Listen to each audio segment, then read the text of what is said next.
The 1,000 injuries of Fortunato I had borne as best I could. But when he ventured upon insult, I vowed revenge.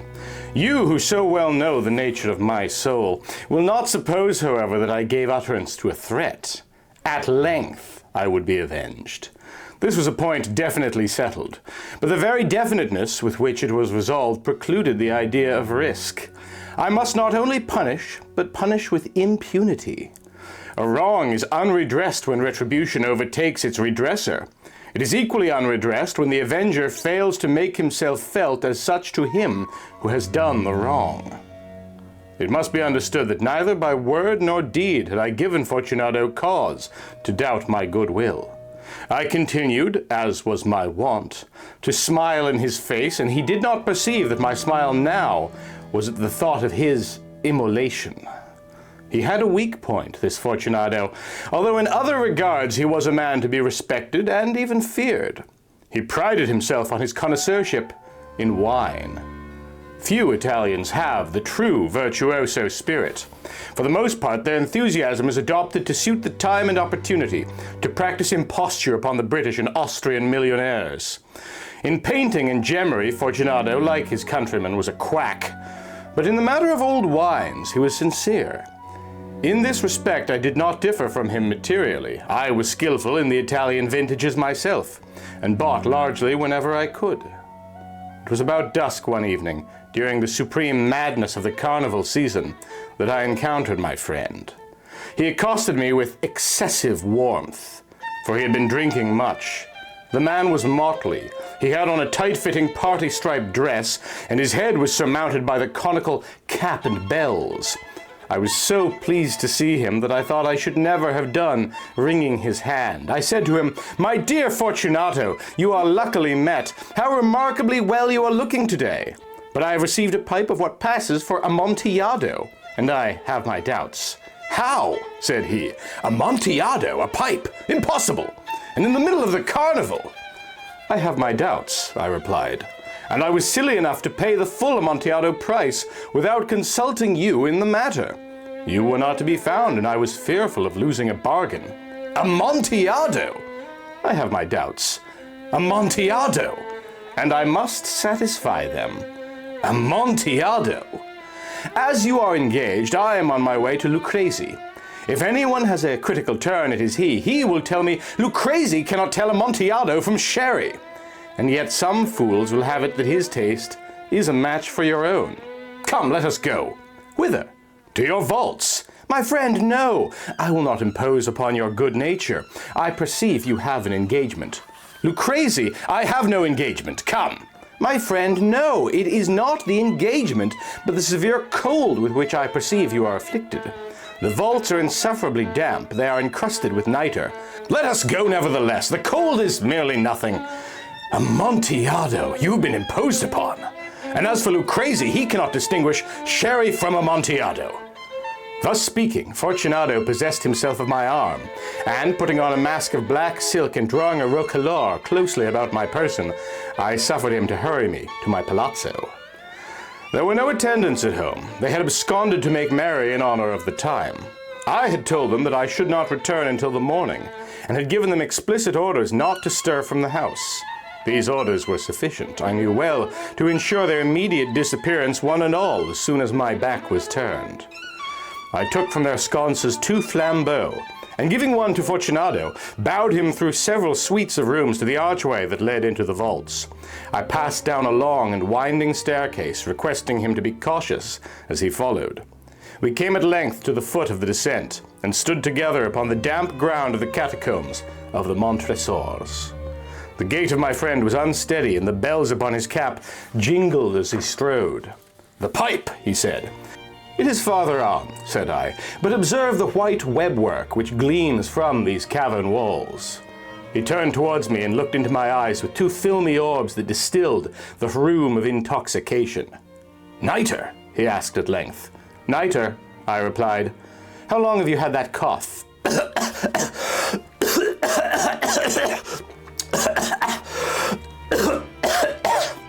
My poor friend found it impossible to reply for many minutes. "It is nothing," he said at last. "Come," I said with decision, We will go back. Your health is precious. You are rich, respected, admired, beloved. You are happy, as once I was. You are a man to be missed. For me it is no matter. We will go back. You will be ill, and I cannot be responsible. Besides, there is Lucrezi. Enough, he said. The cough is a mere nothing. It will not kill me. I shall not die of a cough. True. True, I replied. And indeed I had no intention of alarming you unnecessarily, but you should use all proper caution. A draught of this Medoc will defend us from the damps. Here I knocked off the neck of a bottle which I drew from a long row of its fellows that lay upon the mould. Drink, I said, presenting him the wine. He raised it to his lips with a leer. He paused and nodded to me familiarly while his bells jingled. I drink, he said, to the buried that repose around us, and I to your long life. He again took my arm and we proceeded. These vaults, he said, are extensive. The Montresors, I replied, were a great and numerous family. I forget your arms. A huge human foot door in a field azure. The foot crushes a serpent rampant whose fangs are embedded in the heel.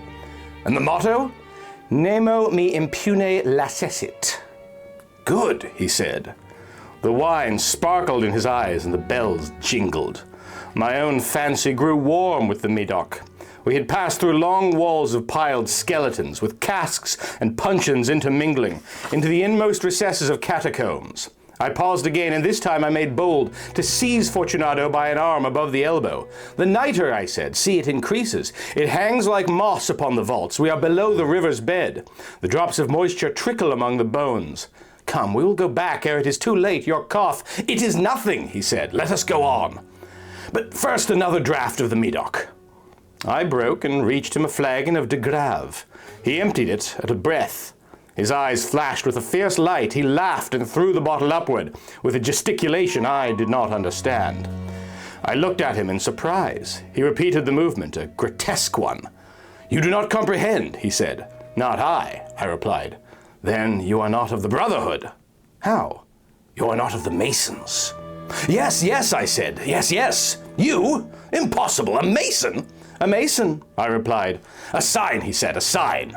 It is this, I answered, producing from beneath the folds of my roquelaure a trowel. You jest, he exclaimed, recoiling a few paces. But let us proceed to the Amontillado. Be it so, I said, replacing the tool beneath the cloak and again offering my arm. He leaned upon it heavily.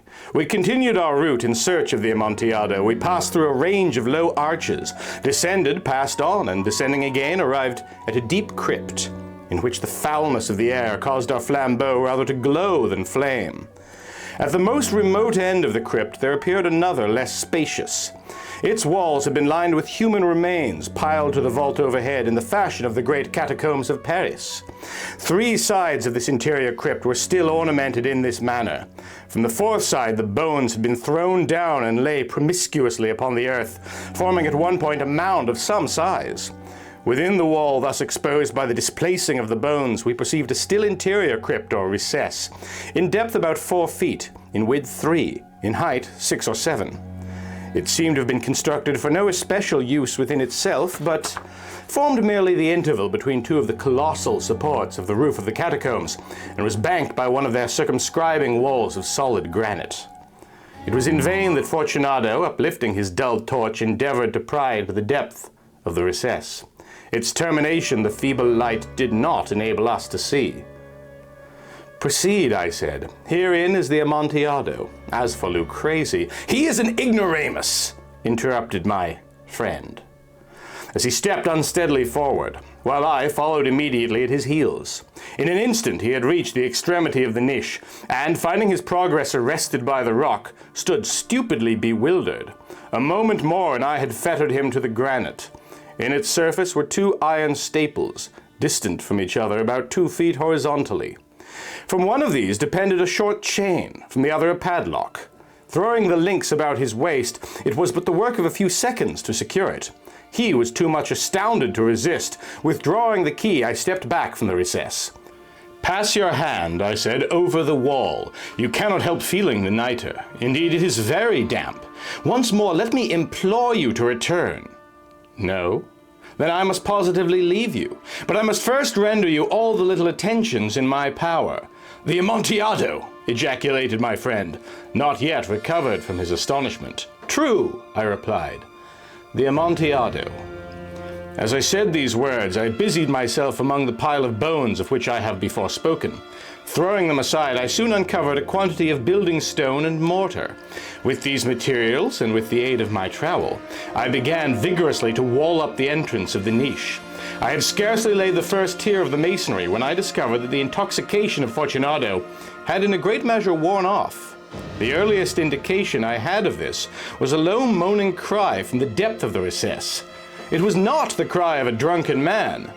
There was then a long and obstinate silence. I laid the second tier and the third and the fourth, and then I heard the furious vibrations of the chain.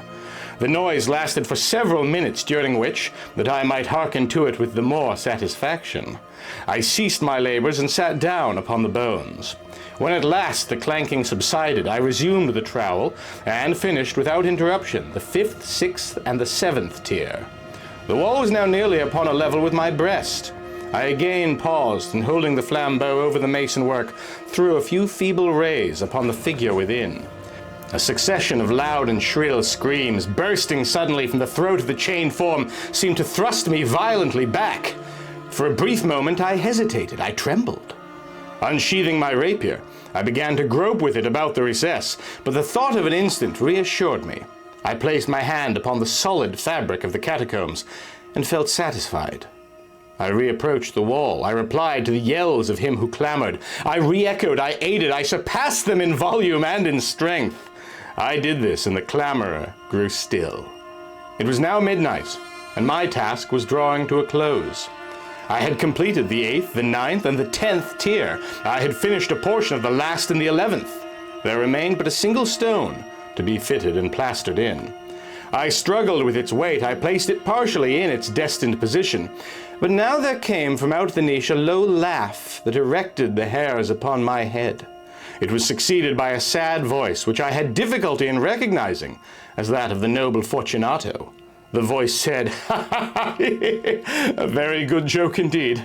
An excellent jest. We shall have many a rich laugh about it at the palazzo. Over our wine." "The Amontillado," I said. "Yes, the Amontillado. But is it not getting late? Will not they be awaiting us at the palazzo, the Lady Fortunato and the rest? Let us be gone." "Yes," I said. "Let us be gone." "For the love of God, Montresor!" "Yes," I said. "For the love of God." But to these words I hearkened in vain for a reply. I grew impatient. I called aloud, "Fortunato!" No answer. I called again, "Fortunato!" No answer still. I thrust a torch through the remaining aperture and let it fall within. There came forth in return only a jingling of the bells. My heart grew sick. It was the dampness of the catacombs that made it so. I hastened to make an end of my labor. I forced the last stone into its position. I plastered it up. Against the new masonry, I re-erected the old rampart of bones. For the half of a century, no mortal has disturbed them. In pace requiescat. We've had a lot of Poe this year at the Mutant Museum, so thank you for joining us for the final Poe exhibit of the year. I want to say a huge thank you to all of our generous Patreon supporters. Particular thanks to Andre D., Break System DSE, Michael Fattori, Zachary Snowden-Smith, and Zanazira. There are many ways to support the Mutant Museum, including, of course, monthly Patreon donations, but you can also hit the like button, leave a comment, share these videos. In the meantime, thanks for watching, and thanks for being you.